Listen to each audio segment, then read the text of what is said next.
Pero yo os digo la verdad, os conviene que yo me vaya, porque si no me fuera, el Consolador no vendría a vosotros. Mas si me fuere, os lo enviaré. Y cuando Él venga, convencerá al mundo de pecado, de justicia y de juicio.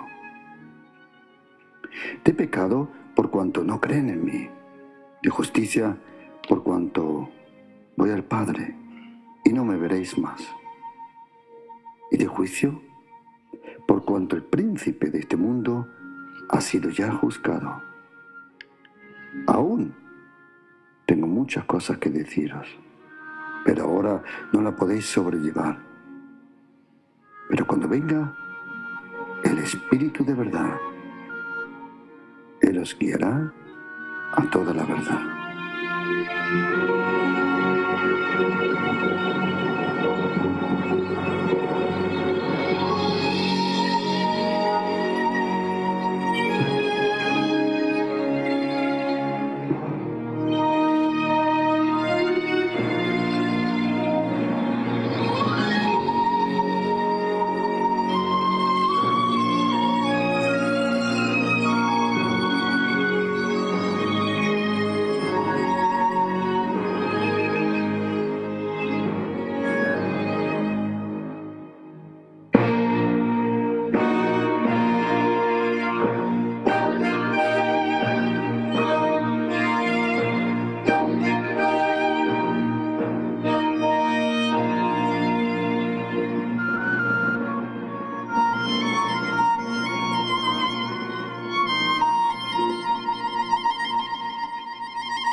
Pero si yo, por el Espíritu de Dios, echo fuera los demonios, ciertamente ha llegado a vosotros el reino de Dios.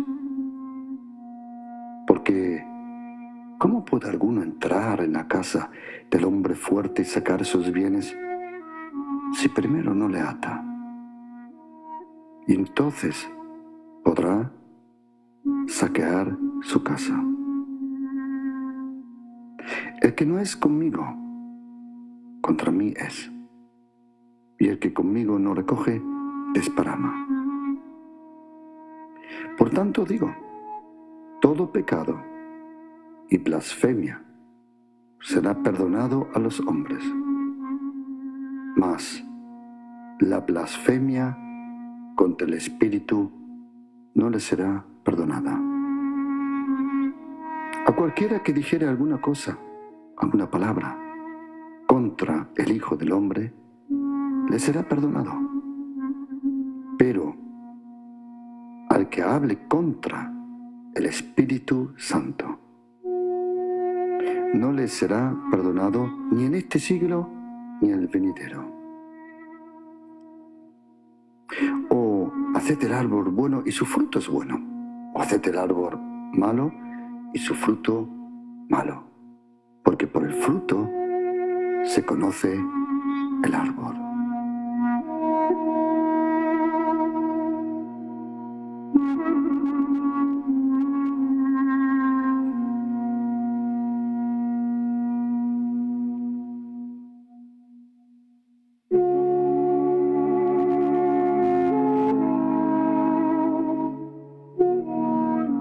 Los cuatro evangelios. Evangelio del Señor Jesús según Mateo, Marcos, Lucas y Juan. En algunos evangelios podemos encontrar cosas que podemos encontrar en otro evangelio y hay Hay cosas que solo se encuentran en el Evangelio de Mateo, algunas solo en el Evangelio de Marcos, otras en Lucas, pero estos tres evangelios se le llaman los evangelios sinópticos. Synoptic, en griego, del mismo punto de vista. El Evangelio de Juan es algo fuera de línea. Mientras los tres evangelios, Mateo, Marcos y Lucas, empiezan en la tierra, el Evangelio de Juan empieza mucho más allá incluso que el libro de Génesis. Porque en Génesis dice: en el principio Dios creó.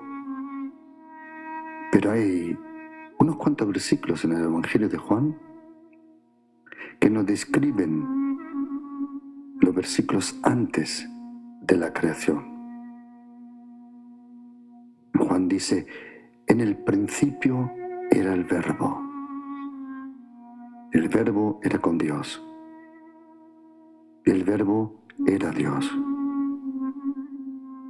Este era en el principio con Dios. Y todas las cosas fueron hechas. Sin Él, nada de lo que ha sido hecho fue hecho. Y a partir de ahí empieza realmente Génesis 1, versículo 1. Porque antes que Dios creó, Dios es.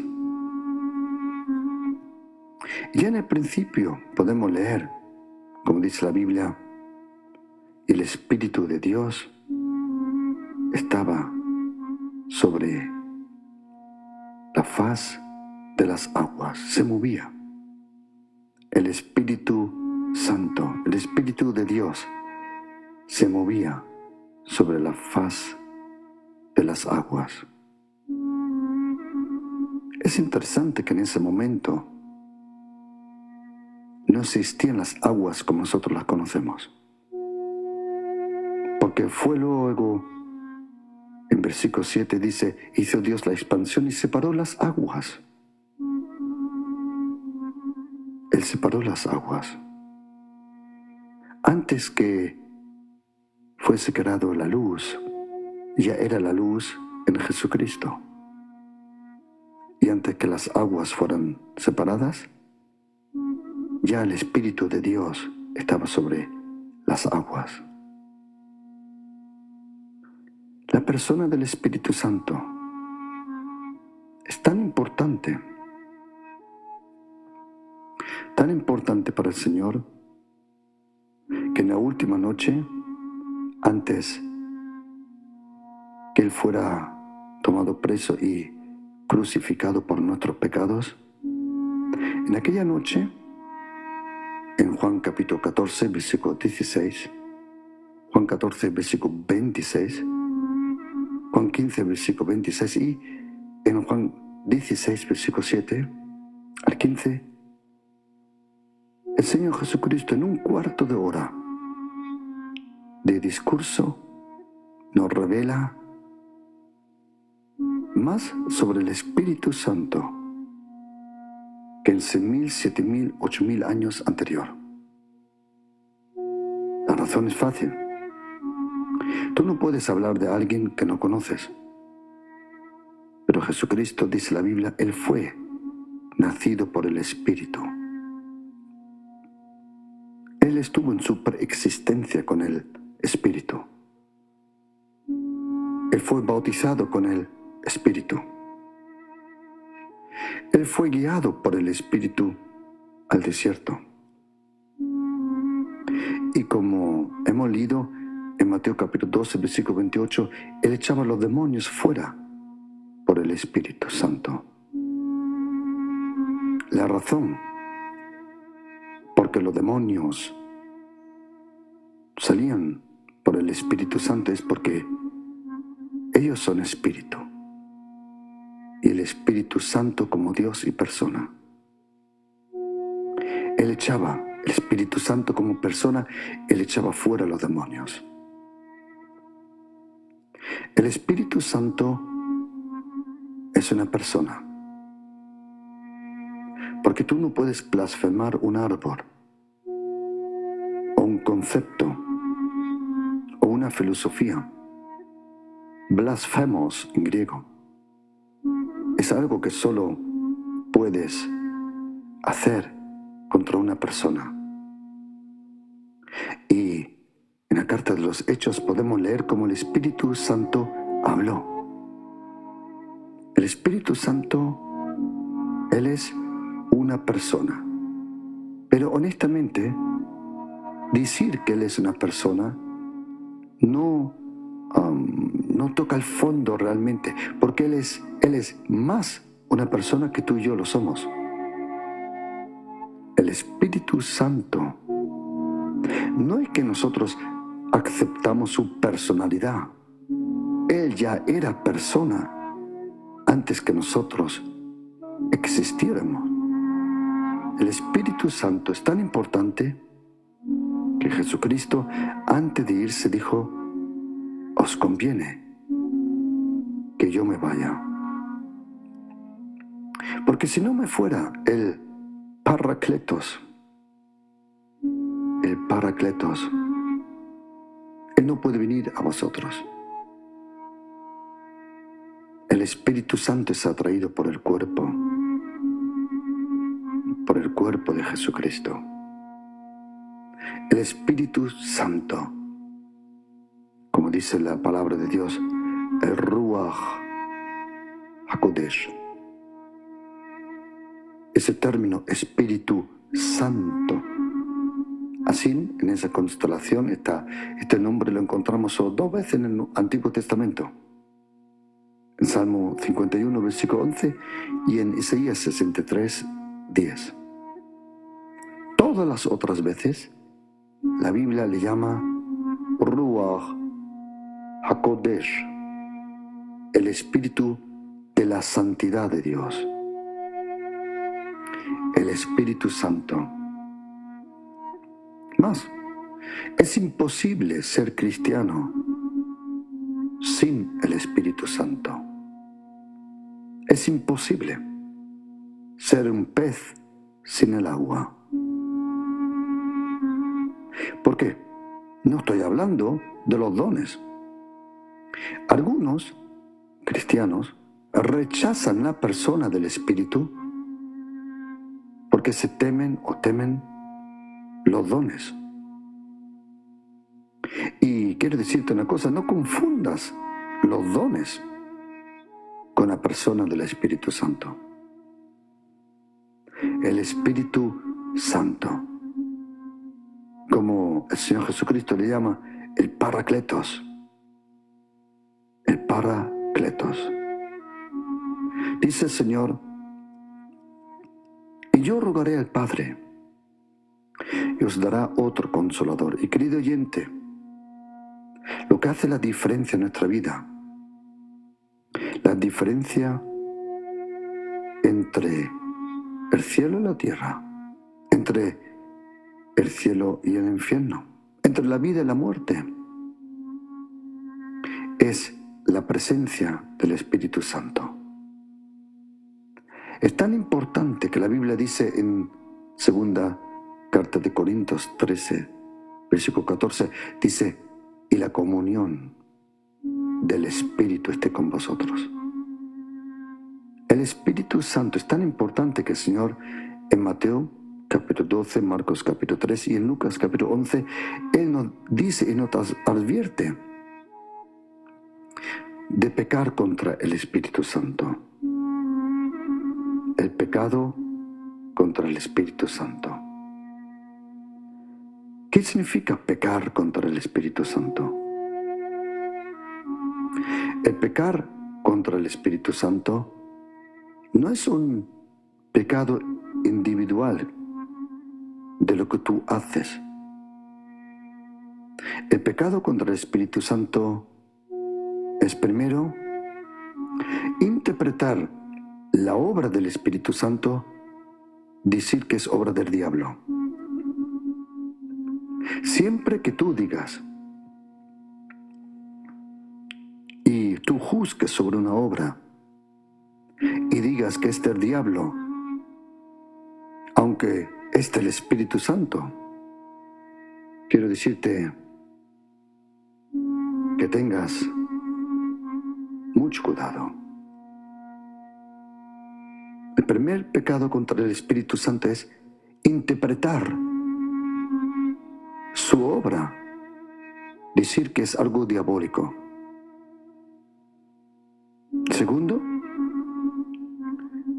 juzgar a la persona que él usa. Y tercero, quitarle el derecho de ser una persona. El pecado contra el Espíritu Santo no es algo que tú y yo, lamentablemente, nos pasa y nos pasará. Porque tenemos que saber una cosa, queridos, que nosotros, por la gracia de Dios, estamos salvos.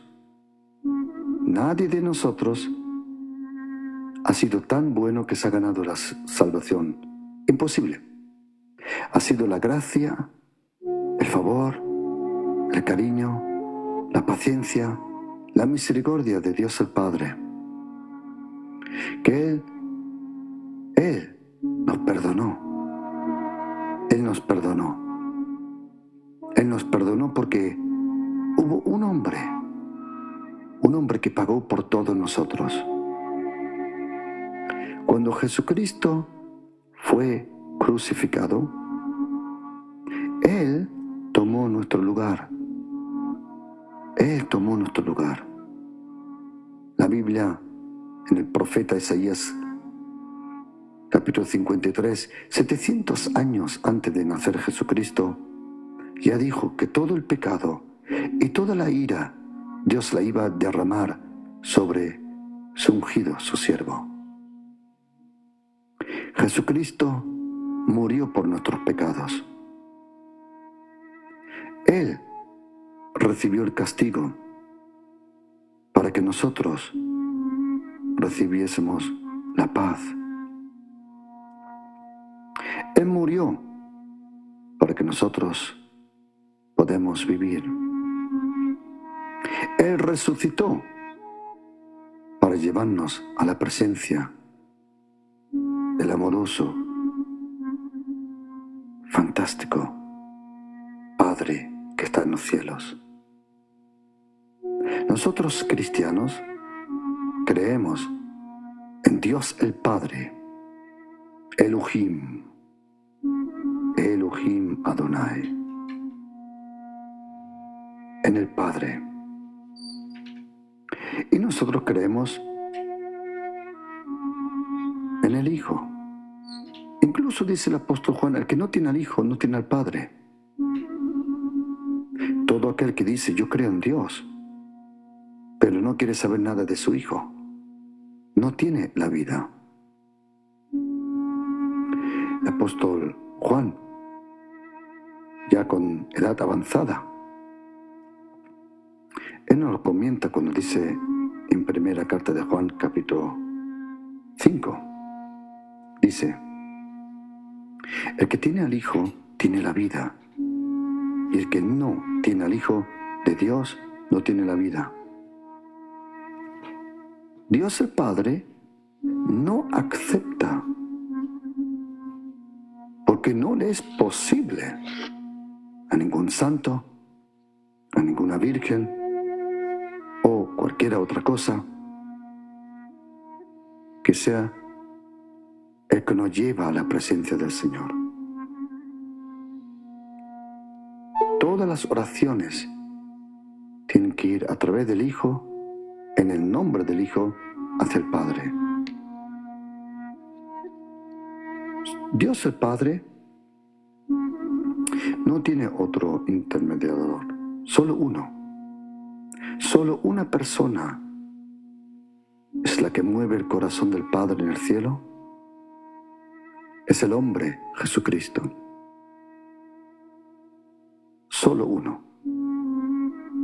Y el Señor Jesucristo, en aquella noche antes de ser crucificado, Él en un momento para y dice, yo rogaré al Padre y os dará otro consolador, Queridos oyentes, nosotros necesitamos la presencia del Espíritu Santo. Necesitamos vivir en su presencia, en la intimidad. El silencio de tus rodillas, el silencio de la noche, la oscuridad que tú buscas, es la luz que te llevas al día a día. El Espíritu Santo, cuando estamos solos, quiere tener comunión con nosotros. Cuando estamos solos. Pero cuando salimos del lugar de la oración, de la búsqueda, ya Él no quiere que tú hables sobre Él, sino solo sobre Jesucristo. Es el Espíritu Santo, es obra del Espíritu Santo. Como dice primera carta de Corintios 12, solo a través del Espíritu Santo. Y querido hermano, querida hermana, querido cristiano, necesitamos urgentemente hablar con el Espíritu Santo, comunicar con Él, tener comunión con Él. El Espíritu Santo inspiró. Él es el autor de la Biblia, que inspiró a diferentes escritores. Es el Espíritu Santo el que nos aviva. El Espíritu Santo que nos rodea.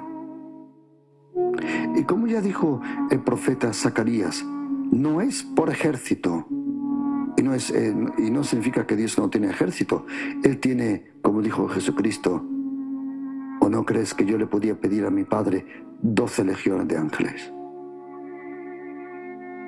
Cuando dice la Biblia, no es por ejército. No es que Dios no tiene ejército. Uno de sus nombres se llama incluso Yahweh Tsebaot, el Señor de los ejércitos. Dios tiene ejército, y no solo uno, muchos. Y cuando dice, no por ejército y no por fuerza, Zacarías 4, versículo 6, no por ejército y no por fuerza. Cuando dice esa palabra fuerza en hebreo, describe una fuerza visible, una fuerza humana, un esfuerzo humano. Y dice, no por ejército y no por fuerza, sino por mi espíritu, dice el Señor. Querido oyente, vivir con el Espíritu Santo es impresionante. Y necesitamos su presencia. Si no tenemos la presencia del Espíritu Santo, no estoy hablando, no estoy diciendo, como algunas veces cuando sobrenatural Él revela su presencia, su poder, y sí, hay personas que cuando tú oras por ellos, ellos caen en el Espíritu. No estoy hablando de eso. No estoy hablando de sus manifestaciones. Tampoco estoy hablando de sus dones. Estoy hablando de su presencia, de su personalidad. Es necesario que conocemos al Espíritu Santo. ¿Y cómo se conoce a una persona? La única forma de conocer a alguien más profundo es por comunión. Tú puedes tener el número de teléfono de alguien, su cumpleaños, su cuenta en Facebook. Incluso te ha dicho me gusta o te sigo. Pero querido, si no tienes comunión, no le conoces. La comunión del Espíritu Santo, la comunión. la comunión del Espíritu Santo. Necesitamos, como dice el profeta Ageo capítulo 1, versículo 14, que Él avive el espíritu nuestro. No hemos recibido, como dice el apóstol Pablo en primera carta de Corintios capítulo 2, versículo 12, no hemos recibido el espíritu de este mundo, sino el espíritu de Dios, porque conocemos lo que Dios nos ha regalado.